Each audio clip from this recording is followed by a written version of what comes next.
Break के बाद एक ऐसी पर्सनालिटी से आपकी मुलाकात कराऊंगी व्यूअर्स, जिनकी पहली इम्प्रेशन मेरे ऊपर इतनी अमेजिंग पड़ी कि कसम से मैं उनकी इतनी बड़ी फ़ैन बन गई हूँ उनकी पर्सनालिटी की। आप खुद भी बाय द वे एक बहुत अजीम हस्ती के साहबजादे हैं, राइटर हैं, स्पीकर हैं, सूफ़ी स्कॉलर हैं, लेकिन इतने प्यारे इंसान हैं कि व्यूअर्स कसम से दिल से दुआएं निकलती है जब उनका नाम भी मेरे सामने कोई लेता है। मैं किसकी बात कर रही हूँ, उनसे मुलाकात होगी ब्रेक में।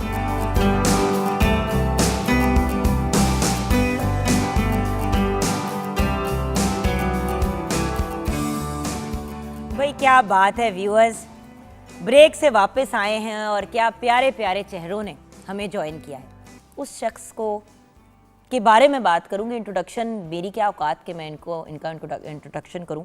बड़े बाप के बड़े बेटे, बहुत ही ब्रिलियंट पर्सनालिटी। जैसे कि मैंने ब्रेक से पहले भी कहा, फर्स्ट इंप्रेशन की जब बात करें तो इनसे पहली मुलाकात इन्होंने जब जिस तरीके से मिले और जो इनके चेहरे पे मुस्कुराहट थी, और सिर्फ मुझे नहीं इस तरीके से मिले, हर शख्स को सेट पे ऐसे मिले। मेरी पहली मुलाकात इनसे काम की कैपेसिटी में ही हुई and honestly I am one of his biggest fans. I am talking about the brilliant Kashif Mahmood. अस्सलाम वालेकुम। जी वालेकुम अस्सलाम। सब जानते हैं आप राइटर हैं, सूफ़ी स्कॉलर हैं, बहुत बेहतरीन मोटिवेशनल स्पीकर हैं, लेकिन आप इंसान कितने प्यारे हैं ये लोगों को बताना ज़रूरी है, क्योंकि हम सब नवाजे गए हैं आपकी ब्रिलियंट पर्सनैलिटी से। I want people to know how wonderful you are. और एक रीसेंट बने हुए भाई बहुत खूबसूरत कलाम पेश करते हैं, और आज of course the great Wasif Ali Wasif साहब को ट्रिब्यूट पेश करेंगे, उनके खूबसूरत कलाम पेश करेंगे। रमूज़ अली कलंदरी हमारे साथ हैं। अस्सलाम वालेकुम। वालेकुम अस्सलाम। क्या हाल है भैया? अल्हम्दुलिल्लाह खैर खैर। आज आपका पहला एक्सपीरियंस है मॉर्निंग एट होम पे? नहीं, पहले भी आ चुका हूँ। पहले कब आए थे आप सर? 6 माह पहले सितंबर में आप आए थे। हाँ जी, अब मुझे याद आया। हाँ, फिर आप कुछ खो से गए थे, अब हमने इनको दबोच लिया कि आपने आते रहना। व्यूअर्स, बड़े कम लोग हैं बाय द वे, मुझे बड़ा अफसोस होता है ये बात कहते हुए, जो सूफ़ी कलाम की तरफ रुझान कर रहे हैं। मुझे बहुत अफसोस होता है इस बात का, क्योंकि सूफ़ी कलाम इतना पॉजिटिव मैसेज देता है। सूफ़ी कलाम सिर्फ मुस्लिम कम्युनिटी के लिए नहीं है, ये पूरी पाकिस्तान, पूरी दुनिया के लिए एक पॉजिटिव मैसेज पोर्ट्रे करता है। मोहब्बत का पैगाम, अच्छा इंसान बनने का पैगाम, अपनी खुद एहतसाबी करना, लोगों को कई चीज़ें कहने के बजाय अपने आप को एक बेहतर इंसान। भाई मैं क्या बात करूँ, जब हमारे साथ एक जीनियस पर्सनैलिटी बैठे हैं उनसे ही जानते हैं। काशिफ भाई, सबसे पहले तो मुझे ये बताइए कि जब हम बात करते हैं फर्स्ट इम्प्रेशन की जी, तो आप खुद एक ऐसी पर्सनैलिटी से रिलेटेड हैं, कनेक्टेड हैं, जिनकी फर्स्ट इम्प्रेशन ऐसी होती थी कि सारी ज़िंदगी के लोग उनके स्टूडेंट्स, उनके मुरीद हो जाते थे। बस सबका ना एक बड़ा खूबसूरत फ़िक्र है। आपने कहा कि जिस शख्स को मैं ज़िंदगी में एक बार मिला और फिर मैं उसकी ज़िंदगी का हिस्सा बन गया, तो ये वह सबका एक ख़ासा था। और उनका एक शेर है कि जिस दिन से शनासाई हुई आपके गम से, उस दिन से मुझे सैकड़ों गम ढूंढ रहे हैं। तो वो एक ख्याल में ढल जाना, सुखा भाई साहब यही अक्सर कहा करते थे कि ये देखें, ये बहुत सारे ख्यालात हवा में हैं। अगर आप रंग रंग के ख्याल को देखते रहेंगे तो शायद रंगीन हो जाएंगे, लेकिन एक रंग नहीं आपको मिलेगा। एक रंग के लिए एक ज़ात के साथ जुड़ना, एक ख्याल के साथ जुड़ना और एक सफ़र पे चलना, ये बहुत ज़रूरी है। एक बड़ा खूबसूरत आपका फ़िक्र है कि पहाड़ की चोटी पर जाने के लिए कई रास्ते हैं, पर मुसाफिर के लिए एक ही रास्ता है। बिल्कुल सही। अगर इधर उधर ही देखता रहेगा तो वो देखता रहेगा, सफ़र नहीं कर रहा वो। लिहाजा सफ़र करने वाले के लिए एक अपनी मंजिल और एक उसका रास्ता होना बहुत ज़रूरी है। तो सरकार भाई साहब ने ये जो आपके ख़यालात बड़े डिस्टॉर्टेड और मुंतशिर ख़याल होते थे ना, उनको ज़रा समेटते थे और समेट के एक रास्ता तय किया और उस रास्ते पे लोगों को चलाया कि भाई आसानी से चलते जाओ, वरना तो बहुत गुंजल, एक वर्ड है ना गुंजल जी, वो है जी, ये बड़े मसले और मसाले। अच्छा, आपका सूफ़ी कलाम की तरफ कैसे रुझान हुआ अली भाई? मैं स्टार्ट में जो ना 5 साल की उम्र में था, तो वो नात पढ़ी हमेशा, घर का माहौल कुछ ऐसा था, तो उस वजह से फिर नात पढ़ी है। नात से फिर जो एंगल था वो सूफीज़म की तरफ ही बढ़ा है। गाने के शौक़ तो चलते रहे, बीच में थोड़ा बहुत जो खान साहब लोग हैं माशाल्लाह आला लोग, उनसे सिटिंग रही है, लेकिन वो जो था ना रूह की तस्कीन मेरी अपनी जो थी, चूँकि सूफीज़म से हो रही थी, तो इस वजह से फिर मैंने इसी को ही आगे पसंद किया कि यही कमाल है। जो अपनी सेटिस्फेक्शन नहीं अगर होगी तो फिर डिलीवर क्या करूँगा मैं। बिल्कुल सही, जी, बिल्कुल सही। अच्छा काशिफ भाई, मुझे ये बताइए कि जब हम बात करते हैं वासिफ़ अली वासिफ़ साहब की, तो आपने मेरे साथ शेयर किया था कि आप कि सबसे पहले आपने उनकी शायरी के बारे में बात की थी, और कुछ उनकी पोइट्री के शौक़ के बारे में हम बात कर सकते हैं? बहुत ज़्यादा जी। वासब ने जो मतलब कितनी कलेक्शन है? हाँ, मैं आपको बताता हूँ जी, और वो उसके साथ बड़ी कुछ राज भी जुड़े हुए हैं, वो भी आपको बताता हूँ मैं। सरकार वासब ने जो पहला तकल्लुम किया ना लोगों से गुफ्तगू का या लोगों से इंटरेक्ट करने का, वो अपने शायरी को अपना टूल बनाया सबसे पहले। ठीक है। और आप तशरीफ़ लेके गए थे इंडिया, वहाँ पे हाज़रियाँ दी हज़रत निज़ामुद्दीन औलिया, हज़रत ख्वाजा मोइनुद्दीन चिश्ती अलैहि रहमा, हज़रत अमीर खुसरो, तो एक बड़ी कैफियत का समंदर था आपके ऊपर। तो जब आप वापस तशरीफ़ लाए ना, तो एक रात में आपने 300 अशार लिख दिए। 300 अशार? 300 अशार लिख दिए एक रात में, और उससे पहले कभी एक शेर भी नहीं कहा था। तो सुबह जब वो लेके आए अपने जो अहबाब थे, उनको कहा कि जी ये मैंने शायरी लिखी है, तो उन्होंने कहा वैसे आपने तो कभी आज तक शायरी नहीं की। तो उन्होंने कहा जी ये बस यूँ समझें कि, और ये शायरी वो शायरी है कि जिसको आबदा परवीन जी ने पढ़ा, मेहदी हसन साहब ने पढ़ा, नुसरत फ़तेह अली ख़ान साहब ने कई कलाम पढ़े, असरार ने पढ़ा, और जो जो नाम लेते जाएँ, सनम मारवी ने पढ़ा। बट कौन कौन सी ज़बानों में? उर्दू का तो मुझे पता है जी, उर्दू की आपकी ना दो शायरी है, दो कुतुब हैं आपकी, एक है शब चराग और एक है शबराज, और एक है आपकी पंजाबी की जिसका नाम है भरे भड़ोले। भड़ोले भड़ोले वो जिसमें गंदम शंदम नहीं रखते थे गांव में, भड़ोला उसको कहते हैं ना जी। तो वो भरा हुआ जब होता है तो कहते हैं ये भरे भड़ोले है जी ये वाले। क्या बात है। तो वो पंजाबी की आपकी शायरी है। और शायरी का जो आपका सुखन रहा है ना जी, उसका तरीक़ेकार ऐसे रहा है कि शुरू हम दिया नात से, हम से फिर नात शरीफ, और फिर उसके बाद मनकबत, मौला अली की मनकबत वो हमेशा से आपकी फेवरेट रही है, और फिर इस तरह से दाता साहब को और इमाम अली मकाम की खिदमत में मनकबत पेश करने का, फिर उसके बाद गज़लियात और नज़म के ऊपर फिर आप आए। पोइट्री के साथ साथ आप नसर भी लिखते थे, राइट? नसर तो बहुत सारी लिखी थी। अच्छा, ये एक दौर रहा है जब आपने आगाज़ किया ना शायरी का, तो शायरी जहाँ पे इख्तिताम हो रहा था, मतलब एक सर्टन टाइम के लिए आपने शायरी की, उसके बाद शायरी नहीं की। अच्छा। ये सिर्फ 3 कुतब आपकी आ सकी है मंजर आम पर जी। तो क्या हुआ, बस आमद हुई, चीज़ें की और फिर दैट्स इट? हाँ, ये असल में ना वो शायरी नहीं है कि जो इंसानी जज्बात के साथ साथ बदलती रहती है। ओके। ये प्योरली सूफियाना शायरी थी, प्योरली। ओके। यानी कि अगर गज़ल का भी रंग है ना, तो वो भी एक ख़ास अंदाज़ है कि पंजाबी में जैसे आप कहते थे कि तेरी नात नू गज़ल बनौंदा दिल सी डाढ़ा करदा, तो वो गज़ल को भी नात बनाने का शगफ़ जो था ना आपके पास था। तो वो एक टाइम तक की शायरी, उसके बाद फिर आपने नवाए वक्त में जो थे वो मज़ामीन लिखने शुरू कर दिए, और गुफ्तगू के उन्वान से आपका मज़मून आया करता था। वो तकरीबन कोई 148 मज़ामीन आए, और फिर साथ ही गुफ्तगू का दौर शुरू हो गया। ठीक है। ये गुफ्तगू का दौर वो था कि कज़ाफ़ी स्टेडियम, और जो लोग इतने खुशकिस्मत थे कि उनकी कंपनी में बैठ के कॉन्वर्सेशन सुनते थे, क्योंकि देखिए हर चीज़ लिखी तो नहीं गई ना। नहीं, कई चीज़ें हवा की नज़र हुई हैं जी, बिल्कुल। वो बड़े ब्लेस्ड लोग थे जी। मैं कहता हूँ कि उन लोगों ने डायरेक्ट वास साहब की वो चेहरा मुबारक देख के और उस ऑरा में बैठ के आपने बात सुनी हुई है। कमाल ही एक वो दौर था जी। मैं चूँकि और कमाल ही वो लोग थे। देखें, कहने वाला तो अपनी जगह, लेकिन सुनने वाले पे भी तो डिपेंड करता है ना। बिल्कुल। ये वास साहब अक्सर कहा करते थे कि देखो, जवाब की असल ताकत सवाल में छुपी हुई है। तुम सवाल करोगे तो जवाब बेहतर आएगा। तो मैं देखता था कि वो जो बड़े इंटेलेक्ट लेवल आया करते थे ना, जैसे अशफाक साहब बैठे हैं उनकी महफिल में, मुन्नू भाई बैठे हैं, मिर्ज़ा अदीब बैठे हैं, इजाज़ बटालवी बैठे हैं, हनीफ रामे बैठे हैं, तो इनका इंटेलेक्ट लेवल जो उस दौर का हुआ करता था, वो उनके क्वेश्चंस बताते थे कि किस लेवल का है इसका क्वेश्चन। ठीक है। तो फिर जवाब भी आपका ना वो उसी निस्बत से आता था। अगर मैंने अपने एज में कोई सवाल पूछा है तो मेरी एज में जवाब दिया जाता था, मुझे कोई बहुत बड़ी बड़ी और गहरी बातें नहीं बताई जाती थी। तो ये वासब का एक बड़ी ख़ास बात थी कि वो लोगों के जो उनका इंटेलेक्ट लेवल या उनका जो मिजाज होता था उसके बीच में रह के वो आप बात समझाया करते थे।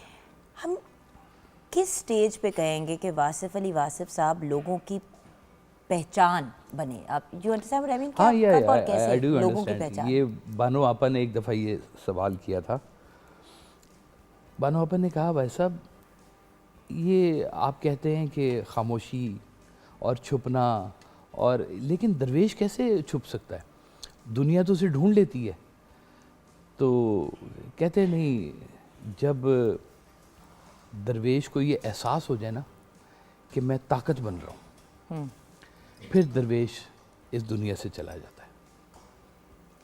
और जब तक उसे ये महसूस होता है ना कि मैं अभी खिदमत में हूँ और मैं चल रहा हूँ, तो वो टाइम में लोगों के साथ इंटरेक्ट करता है। लेकिन जब उसे कभी ये फील हो कि अब वो ताकत बन गया है और लोगों के साथ एक रिकग्निशन, फिर वो छुप जाता है। फिर लोगों में आया हो जाता है। अब देख लें कि इट्स बिन 31 ईयर्स, और 31 ईयर्स के बाद आज वह सबको लोग बहुत ज़्यादा जानते हैं। सोशल मीडिया भरा हुआ है, यूट्यूब भरा हुआ है, डिफरेंट प्लेटफॉर्म से बात हो रही है। और अगर आज पाकिस्तान में सूफ़ीज़म या तसव्वुफ़ पे कोई बात होती है तो ये मुमकिन नहीं है कि उसमें हज़रत वासिफ़ अली वासिफ़ का जिक्र ना आए। तो अगर आपकी इजाज़त हो तो अबू का कलाम सुनते हुए ब्रेक की तरफ बढ़ें। बिस्मिल्लाह। जी मेरे भाई, ओवर टू यू। भरे भड़ोले जो सरकार का है उसी में से एक इंतखाब। जी बिस्मिल्लाह। बिस्मिल्लाह।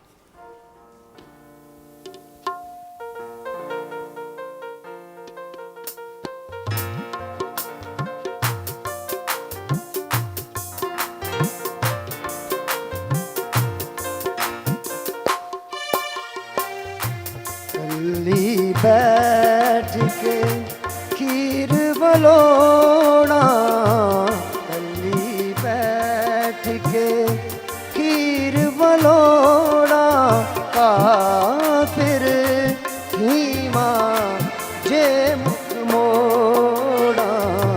कल्ली बैठ के खीर बलोड़ा, कल्ली बैठ के खीर बलोड़ा, काफिर धीमा जे मुख मोड़ा। कल्ली बैठ के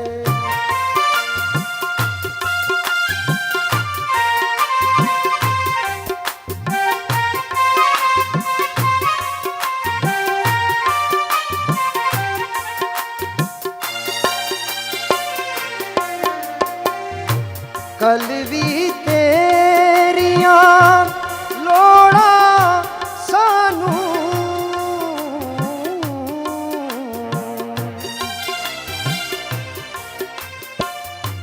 कलवी तेरिया लोड़ा सानू, कलवी तेरिया लोड़ा सानू। अज भी सानू तेरिया लोड़ा, अज भी सानू तेरिया लोड़ा, काफिर धीमा जे मुख मोड़ा। कल्ली बैठ के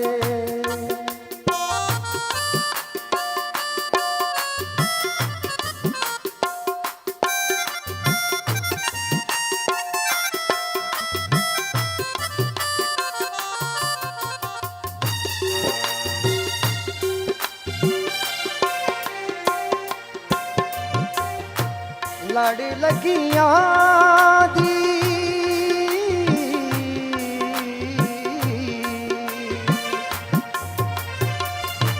लड़ लगियां दी लाज निभावी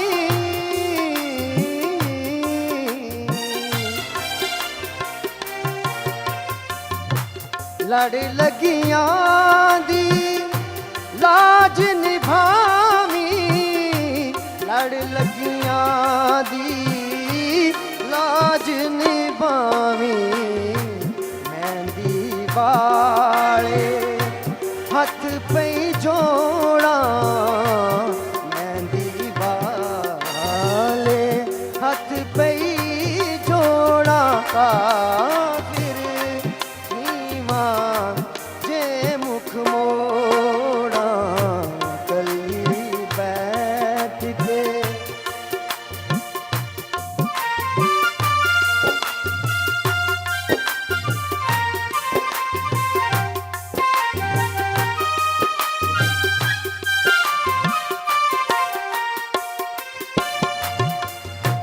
चिट्ठी विच मैं दस नहीं सकदी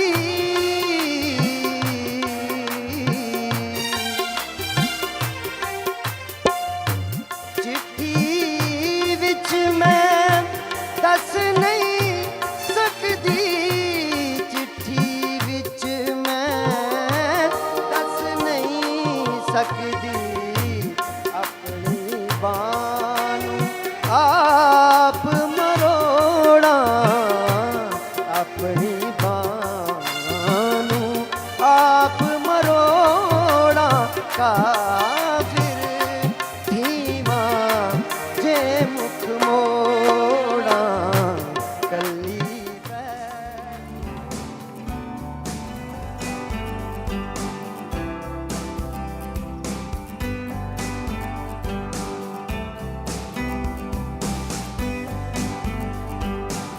जी हाँ, welcome back from the break viewers. क्या खूबसूरत कलाम सुनते हुए हम ब्रेक की तरफ गए और ये बताना बहुत ज़रूरी है कि ब्रेक के दौरान साहबजादा काशिफ महमूद ने जिस खूबसूरत अंदाज में फिर पियानो भी सुनाया हमें, मानने वाली बात है। क्या बात है। सुरीले भाई हैं हमारे। जी जी बिल्कुल। अच्छा, अगर हम आपके वालिद साहब की ज़िंदगी की बात करें तो जब आप हयात थे आपका उनके साथ ताल्लुक और जब आप इस दुनिया से रुखसत हो गए तब का ताल्लुक मैं दोनों के बारे में, so before and after parents से हमारा ताल्लुक बड़ा खूबसूरत हो जाता है उनकी इस दुनिया से रुखसत होने के बाद। आपने तो खैर अब्बू की बड़ी खिदमत की है उनकी ज़िंदगी में, मतलब आप तो कहते हैं अभी भी कम की है, लेकिन मैं कहती हूँ कि मुझे पता ना, हमें पता है, हमने देखा है आपको। But the point is at the end of the day viewers, वही वाली बात है ना कि जब दुनिया से रुखसत हो जाते हैं तभी हम सारे जतन करते हैं, पुठे सीधे हो रहे होते हैं, उनके लिए वेरियस डिफरेंट चीज़ें करते हैं, कभी लंगर का एहतमाम करते हैं, कभी कुछ, कि भाई हमारे माँ बाप को दुआएं, मतलब हमारी भी दुआएं लगे, सारा कुछ हो, लेकिन हम ये नहीं रियलाइज़ करते कि जब वो इस दुनिया में हैं उनकी कदर और उनकी वैल्यू करना, और स्पेशली जब इतना बड़ा इंसान हो, फरिश्तेनुमा इंसान अल्लाह ताला ने भेजा हो दुनिया में। पंजाबी का ना आपका एक शेर है बड़ा खूबसूरत, आप कहते थे कि जींदे जी गल इक ना मन्नी कब्रां ते जा फुल चढ़ाए। अल्लाह अल्लाह। कि हम लोग ना जीते जी एक दूसरे को नहीं इतनी वेटेज देते, लेकिन बाद में कब्रों में जाके फूल चढ़ाते हैं, माफ़िया मांगते हैं, ये करते हैं। तो ये एक अलमिया है, लेकिन मेरा बहुत खूबसूरत बॉन्ड रहा। मेरी बेस्ट फ्रेंडशिप आज भी अपने वालिद साहब के साथ ही है, पहले भी थी, आज भी है। वो मुझसे ना मेरे लेवल पे जाके बात किया करते थे, और ये मैं कोशिश करता हूँ कि मैं अपनी औलाद के साथ भी वही करूँ कि मैं उन्हें अपना दोस्त बनाऊँ किसी तरह से। एक वो दोस्ती में ना एक अच्छाई बात ये थी कि मुझे ये ख़तरा रहता था कि ये बात वालिद गिरामी को, सरकार को बुरी लगेगी, उससे मैं हमेशा चूकता था, बचता था। लेकिन जब विसाल आपका हो गया तो मैं फिर उसी ख्याल में ढल गया, मैंने ज़्यादा फिर सोचा नहीं। तो वो मेरे लिए बड़ी सादत की बात थी कि उस दौर में मुझे आपने साथ रखा, महफिल में साथ लेके जाते थे, लोगों से इंट्रोड्यूस मुझे करवाया, और ये बड़ी बात थी मेरे लिए कि उस दौर में जो आपकी ख़तो किताबत हो रही है, जो मेहमान आ रहे हैं, मैं उस वक्त ना अपने आप को कहता था मैं चाय वाला हूँ, कि जो मेहमान आया ना तो मैंने चाय लेके जानी है। अब्बू क्या कहते थे जब आप ऐसे करते थे? तो वो बड़ा हंसते थे, लेकिन वो मुझे ये बात समझ में आती थी कि ये जो खिदमत का टाइम था ना, कि आपकी टांगे दबाना, आपके कंधे दबाना, और मेहमान जो आ रहे हैं उनकी खिदमत करना, तो मुझे कहते थे देखो तुम्हारा एक काम तो बड़ा पक्का है, जो आए उसे चाय तो पहले पिलाओ। तो मैंने कहा जी ठीक है जी, चाय तो मैं पहले पिलाऊंगा। मैं आज भी जो भी मेहमान आते हैं अल्हम्दुलिल्लाह घर में सिलसिला ही चल रहा है। अगर आप इजाज़त दें तो मैं ये भी एक बात पॉइंट आउट करना चाहूँगी व्यूअर्स को, कि व्यूअर्स ये जब हम बच्चों की अपनी तरबियत करते हैं ना, ये तरबियत का हिस्सा होता है। बेटा किसी और को कह सकते थे, बेटा चाय सर्व कर रहा है मेहमानों को। अब इसमें 10-15 चीज़ें आ जाती हैं, एक दो नहीं। सबसे पहली बात, अपने बेटे को सिखा रहे हैं कि जो काम तुम्हारी माँ या तुम्हारी बहनें या तुम्हारी दूसरे फैमिली मेम्बर्स जो ख़वातीन करती हैं घर के, वो आप भी कर सकते हैं। फीमेल एम्पावरमेंट के पॉइंट ऑफ व्यू से देखें कितनी बड़ी बात है। वरना चाहे कोई भी घर में हो, घर की ख़वातीन ही चाहे मुंह नकाब करके आके हमेशा सर्व करती है, बंदे यूजुअली नहीं करते या स्टाफ को कहा जाता है। एक तो अपने बेटे से करवाया। दूसरी बात, ये बात प्रूफ की घर में कि भाई कोई भी काम किसी को भी करते हुए ईगो की प्रॉब्लम नहीं होनी चाहिए। तीसरी जो सबसे एक बहुत इंपॉर्टेंट बात है कि मेहमान की खिदमत, कि कोई आपके घर से होके जाए तो वो ये कम से कम ना कहे कि हमें तो पानी तक नहीं पूछा। ये इतनी इस एक एक्शन में बड़ी, और आपको डिस्करेज नहीं कहा, वरना लोग कहते हो तू बैठ जा, भैन नु करन दे, फलां नु करन दे, फलां नु करन दे, आपसे करवाया। बिल्कुल, बेटियां तो शहजादियां थी आपकी, 3 जो छोटी बहनें मेरी बेटियां हैं शहजादी, वो शहजादियां हैं बिल्कुल। मैं तो उन्हें कहता हूँ कि सरकार वाला साहब ने मुझसे ज़्यादा उन्हें प्यार दिया है, और वो हमेशा एक लाड में पली है। मेरे से थोड़े रफ टफ काम करवाए हैं, लेकिन उनको तो ऐसे रखा हुआ था जैसे कैमोफ्लेज नहीं होता, फूल के अंदर खुशबू जैसे छुपी हुई होती है, वैसे आप बेटियों को आपने रखा है। और सिर्फ अपनी बेटियों की नहीं, वो जितनी भी आपके साथ एसोसिएटेड बेटियां थी, सबको आपने ऐसे रखा। और ये बड़ी, और ये नज़र आता है इनके बिहेवियर में, जिस तरीके से ये अपनी बहनों के साथ, जैसे मैं भी इनकी मुंह बोली बहन हूँ, मेरे साथ कैसे पेश आते हैं, जैसे जनरली इनका एटीट्यूड ख़वातीन की तरफ है। देखो व्यूअर्स, एक समझने वाली बात है, एक इंसान अपनी बेटियों, अपनी बहनों, अपनी बीवी, अपनी फैमिली की औरतों के साथ कैसे पेश आता है, उससे डिफ़ाइन आप कर सकते हैं कि अगला इंसान एक्चुअली किस किस्म का ह्यूमन बीइंग है। और उन्होंने खुद भी करके दिखाया, अपने बेटे में भी यही चीज़ मुंतकिल की। ये बड़ी इंपॉर्टेंट चीज़ है। अच्छा, दुनिया से जाने के बाद आपका उनके साथ ताल्लुक, देखिए ये तो आपने कर लिया ना सारा कुछ, गले लग गए, प्यार कर लिया, लाड कर लिया, बहुत सवेयर एहतराम का और थोड़ा सा नाराज ना करने का खौफ वाला रिलेशनशिप, ये हो गया। अब आप ये ना जाहिरी तौर पे तो दुनिया में नहीं है ना। एक बंदे ने पूछा कि जी फ़र्क बताएं क्या है, तो मैंने कहा जी फ़र्क तो कोई नहीं है, सिर्फ एक फ़र्क है कि उस वक्त मुझे ज़िंदगी में कोई फ़ैसला ख़ुद नहीं करना पड़ता था, और ये इतनी बड़ी सहूलत थी मेरे लिए कि मैंने कुछ भी करना है तो मैंने जाके पूछना है, और उन्हें बताना है कि हाँ ये कर लो, ये मत करो। और जब उन्होंने कह दिया ना मत करो, तो फिर मैंने उसके आगे कोई बात नहीं करनी कि हाँ इसके लिए कुछ सिफारिश लड़ाऊँ या मैं ज़ोर लगाऊँ या मैं ज़िद करूँ। वो जब कह दिए ना कि नहीं होना, तो वो उसका मतलब होता था नहीं होना, और वो उसके अंदर बहुत बेनिफिट्स थे मेरे। आहिस्ता आहिस्ता पता चलता है ना आपको, तो जो काम आपने उसे कह दिया कि शाबाश, वो मेरी ज़िंदगी के अंदर दाखिल हो गए, ये पक्के काम है जी। वो एक डांट मिस करता हूँ मैं, जो मुझे उस वक्त पड़ती थी, लेकिन बड़ी मेहरबानी है अभी भी कि मैं जाता हूँ आपके आस्थाने पे तो आई फील एट होम। मुझे ऐसे ही लगता है मैं दोबारा घर आया हूँ और वो शफ़क़त का साया मुझे मिला है।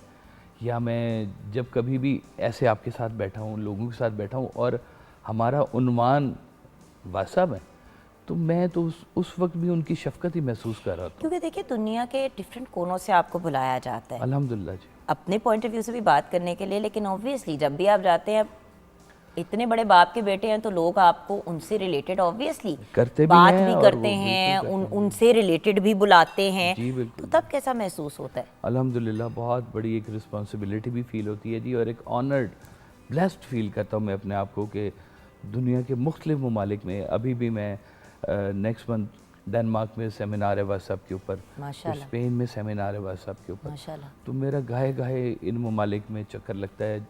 वहाँ के लोग यानी कि जाने के बाद भी अब्बू ने फुल ट्रैवल करा रहे हैं और आपको एंजॉय करा रहे हैं, अब्बू काबू करके रखा हुआ है। अगर इजाज़त हो तो मुझे एक शेर आ रहा था कि हम मानते नहीं कि वो आकर चले गए, वो आज भी हमारे यहाँ रहबर कदम कदम। क्या बात है, ये ऐसी बात है, बेटा ऐसी बात। और शफ़क़त जो है ना वो हमेशा मेरे साथ है। अच्छा, वासिफ साहब के पास बहुत से लोग आते थे बहुत सारे लोग। कॉन्स्टेंटली। अच्छा, किस फील्ड से रिलेटेड ज़्यादा आते थे? क्या मीडिया वाले ही सारे आते थे?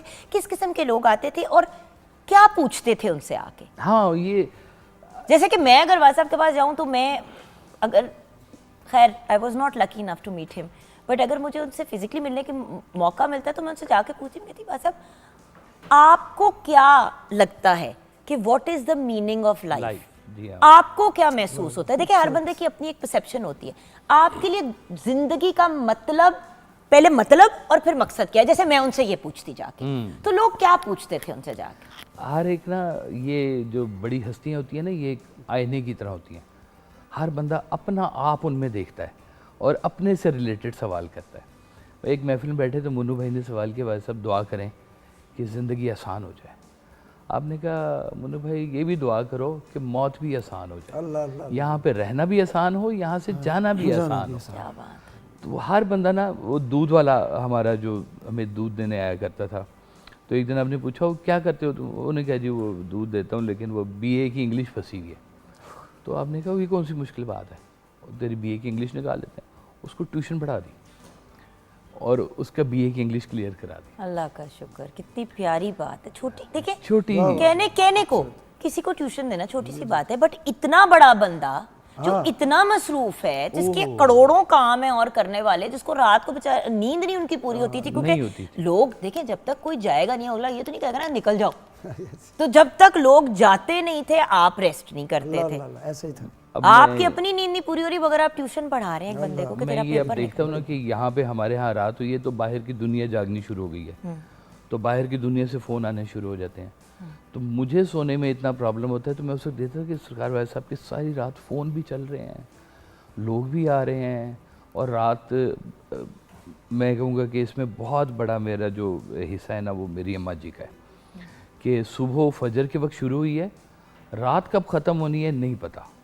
और मैंने सिर्फ जाके अम्मा जी से इतना कहना है कि अम्मा जी 2 कप चाय, 3 खाने, 2 खाने, 8 चाय, और वो लगी हुई है। और वो बनाई जा रही हैं और वो चल रहा है सिलसिला। तो एक दिन ना मेरे अम्मा जी वैसे बड़े सादा से हैं, मुझे कहते हैं कि एक बात बताओ, तुम्हारे अब्बू के पास ऐसा क्या था कि इतनी दुनिया आती थी? अल्लाह। मैं कहा अम्मा जी आपको नहीं पता चला? कहती नहीं मुझे नहीं पता चला।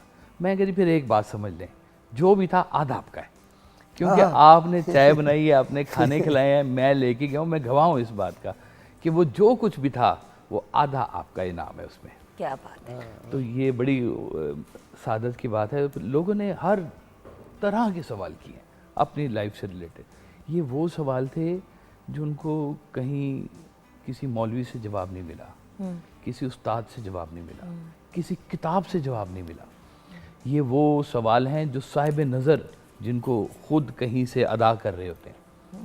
ये कीमती सवाल होते हैं और इसके जवाब भी कीमती। अब हमने एक फिर और भी काम किया कि वो जितनी भी हमारे पास रिकॉर्डिंग्स मुयस्सर हो सकी उस दौर की, उसको आर्काइव किया, उसको फिर हमने ट्रांसक्रिप्ट किया, उसकी बुक्स बनानी शुरू की, और अभी तक वो गुफ्तगू के नाम से 36 वॉल्यूम्स जो है ना वो आ चुके हैं जी। How amazing. और वो उसमें वो सवाल हैं जो उस दौर में लोगों ने मुख्तलिफ पूछे, और वो जवाब हैं इतने कीमती सवाल, इतने कीमती जवाब। मैं वैसे एक बात बताऊँ, एक मेरी रिक्वेस्ट है आपसे जी। काशिफ भाई, कि अगर आप इनको अंग्रेज़ी में भी ट्रांसलेट करवा लेते हैं ना, तो मैं आपको बताऊँ पूरी दुनिया का फ़ायदा हो जाएगा, क्योंकि इंग्लिश वो ज़बान है जो सारी दुनिया में लोग समझ ही लेते हैं। जी हमने दो किताबें करवा ली हैं अभी, and we are working on it, बहुत तेज़ी से काम कर रहे हैं इंशाल्लाह। ये अभी जब मैंने जाना है बाहर तो एक स्पेनिश ट्रांसलेशन भी मैंने आपकी करवा दी हुई है। क्या बात है। उस पर भी काम हो गया है अल्हम्दुलिल्लाह। और तो मल्टी लैंग्विस्टिक्स जितनी भी हैं वो हम इसमें इंशाल्लाह ताला ज़रूर काम करेंगे। थैंक यू सो मच आज हमें ज्वाइन करने का काशिफ भाई। अल्लाह आपको खुश रखे, आबाद रखे, और अल्लाह पाक आपके अब्बू के दर्जात को बुलंद फरमाए, उन्हें जन्नतुल फिरदौस में आला तरीन मकाम से नवाजे। आमीन। और अली भाई आपका भी शुक्रिया। शो को, इस सेगमेंट को कंक्लूड करेंगे आपसे ही कलाम सुनते। जी बिस्मिल्लाह। बड़े बड़ोले चुके बात चल रही तो उसी में से एक कलाम।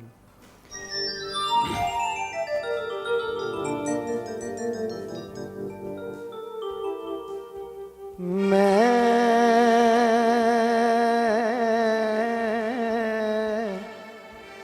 मन्ने आना रे यकीन दे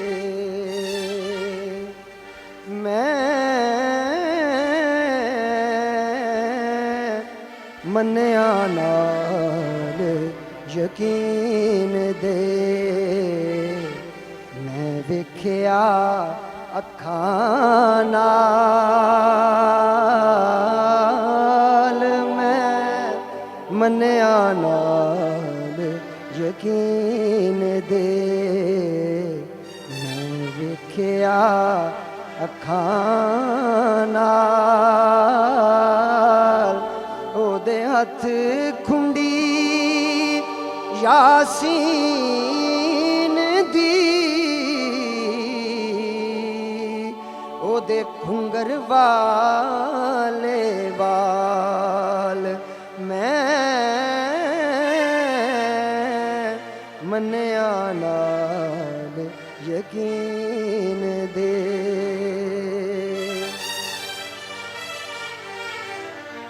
ओदे चारे पासे नूरे ओदा हर जान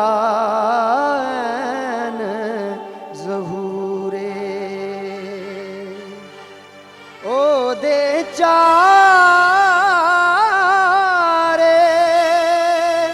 पासे नूरे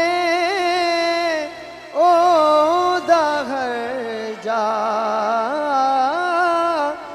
जान ज़हूरे असां पैरां ते सिर सुटिया असां पैरां ते सिर सुटिया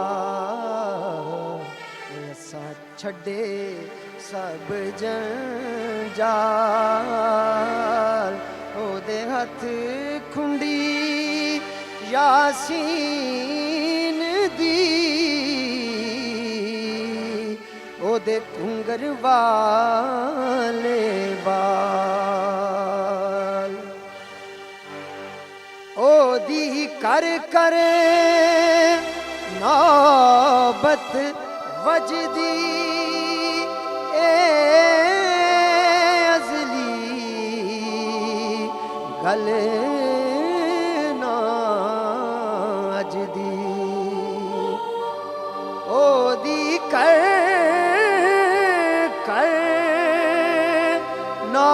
नौबत वजदी